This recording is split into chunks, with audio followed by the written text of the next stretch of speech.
അമേരിക്കയുടെ വ്യോമാക്രമണത്തിൽ കൊല്ലപ്പെട്ട ഇറാന്റെ പരമോന്നത നേതാവ് ആയത്തുള്ള അലി ഖൊമൈനിക്ക് വിട നൽകാൻ രാജ്യം ഒരുങ്ങുകയാണ്. വരുന്ന ജൂലൈ മാസം, അതായത് ജൂലൈ 4 ശവസംസ്കാര ചടങ്ങുകൾ നടക്കും.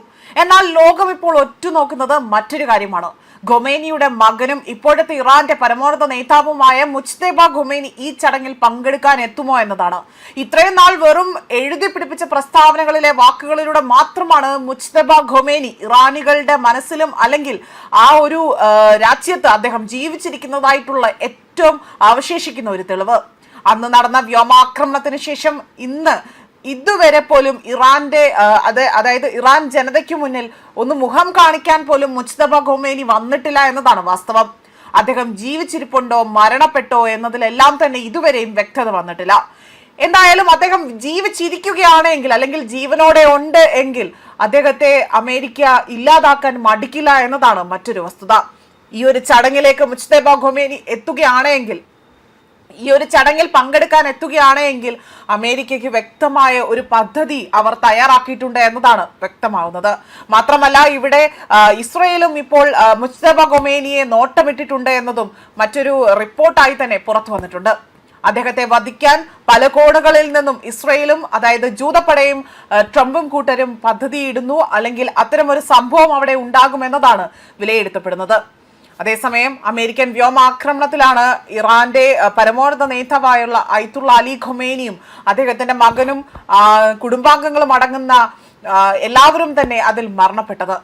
മാത്രമല്ല, ജൂലൈ 4 അദ്ദേഹത്തിന്റെ ശവസംസ്കാര ചടങ്ങുകൾ നടത്താൻ തീരുമാനിച്ചിരിക്കുന്നത്. ടെഹ്റാനിൽ നിന്ന് ആരംഭിക്കുന്ന ചടങ്ങുകൾ ജൂലൈ 9 മഷഹാദിൽ സംസ്കാരം നടക്കുന്നതോടുകൂടി തന്നെ അവസാനിക്കും.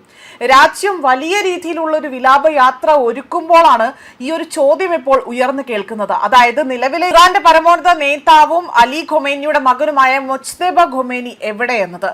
ഫെബ്രുവരി 28 ഈ വ്യോമാക്രമണം. അമേരിക്ക ആകട്ടെ ശക്തമായ രീതിയിൽ ഇറാന്റെ ഉള്ളറകളിലേക്ക് ഇറങ്ങിച്ചെന്നുകൊണ്ടുള്ള ആക്രമണം നടത്തിയത്. അതിലാണ് അലി ഖൊമൈനി കൊല്ലപ്പെട്ടത്. അതേ ആക്രമണത്തിൽ തന്നെയാണ് 58-കാരനായ മുജ്തബ ഖൊമൈനിക്ക് പരിക്കേറ്റത്. മുജ്തബയുടെ മുഖത്തും കാലിലും ഗുരുതരമായ പരിക്കേറ്റതായി തന്നെ ഇറാൻ സ്റ്റേറ്റ് മാധ്യമങ്ങളും ഉദ്യോഗസ്ഥരും സ്ഥിരീകരിച്ചിരുന്നു. പിതാവിന്റെ മരണശേഷം പരമോന്നത നേതാവായി സ്ഥാനം ഏറ്റെടുത്തെങ്കിലും പൊതുവേദികളിലോ അല്ലെങ്കിൽ വീഡിയോകളിലൂടെയോ അദ്ദേഹം ഇതുവരെയും പ്രത്യക്ഷപ്പെട്ടില്ല. എന്തിനേറെ പറയുന്നു, അദ്ദേഹത്തിന്റെ ശബ്ദം പോലും ഇന്നുവരെയും ഒരാൾ പോലും കേട്ടിട്ടില്ല. പകരം അദ്ദേഹത്തിന്റെ പ്രസ്താവനകൾ മാധ്യമ വാർത്തകളിലൂടെ എല്ലാവരും അറിയുകയും ചെയ്യുകയാണ്. ഇതോടുകൂടി തന്നെ അദ്ദേഹം ജീവിച്ചിരിപ്പുണ്ടോ എന്നത് ഇപ്പോൾ പലരിലും ഒരു ആശങ്ക ഉയർത്തുന്ന കാര്യമാണ്. ഇറാന്റെ ശത്രുക്കൾക്ക് മേൽ സമ്മർദ്ദം ചെലുത്തും. ഇറാൻ യുദ്ധം ആഗ്രഹിക്കുന്നില്ല, പക്ഷേ ഹോർമൂസ് കടലിടുക്ക് തടയുന്നത് അത് തുടരുമെന്നും ആവശ്യമെങ്കിൽ മേഖലയിലെ US താവളങ്ങൾക്കെതിരെ ആക്രമണങ്ങളും തുടരും. ഇറാന്റെ പോരാളികൾക്ക് നന്ദി എന്നതായിരുന്നു മാർച്ചിൽ സ്ഥാനമെടുത്ത ശേഷം മുജ്തബ ഖൊമൈനി ആകട്ടെ പുറത്തുവിട്ട ആദ്യ പൊതു സന്ദേശം.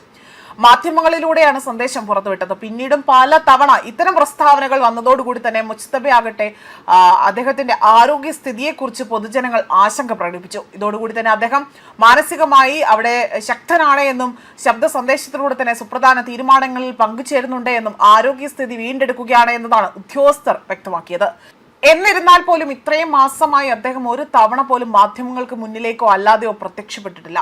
അതിനാൽ തന്നെ അലി ഖൊമൈനിയുടെ സംസ്കാര ചടങ്ങ് ഏറെ പ്രതീക്ഷയോടുകൂടി തന്നെയാണ് ഇറാനിലെ ജനങ്ങൾ കാണുന്നത്. സാധാരണ മുൻഗാമികളുടെ സംസ്കാര ചടങ്ങുകളിൽ പിൻഗാമികൾ പങ്കെടുക്കാറുണ്ട്. പിതാവിന്റെ സംസ്കാര ചടങ്ങിൽ ലോകത്തിന് മുന്നിലേക്ക് മുജ്തബ ഖൊമൈനി എത്തുമോ എന്നതാണ് ഇപ്പോൾ ഉയരുന്ന ഏറ്റവും വലിയൊരു ചോദ്യം.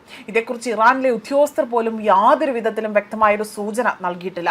പക്ഷേ എന്തിനും ഏതിനും മുജ്തബ ഖൊമൈനിയെ കയ്യിൽ കിട്ടിയാൽ ഇവിടെ വധിക്കുമെന്ന് ഉറക്കെ പ്രഖ്യാപിച്ചുകൊണ്ടാണ് ജൂതപ്പടയും അതുപോലെ ട്രംപും അദ്ദേഹത്തിന്റെ കൂട്ടാളികളും ഇപ്പോഴുള്ളത് എന്നതാണ് മറ്റൊരു റിപ്പോർട്ടായി തന്നെ സ്ഥിരീകരിക്കാത്ത റിപ്പോർട്ടായി തന്നെ പുറത്തു വന്നിരിക്കുന്നത്. ന്യൂസ് ഡെസ്ക് കർമ്മ ന്യൂസ്.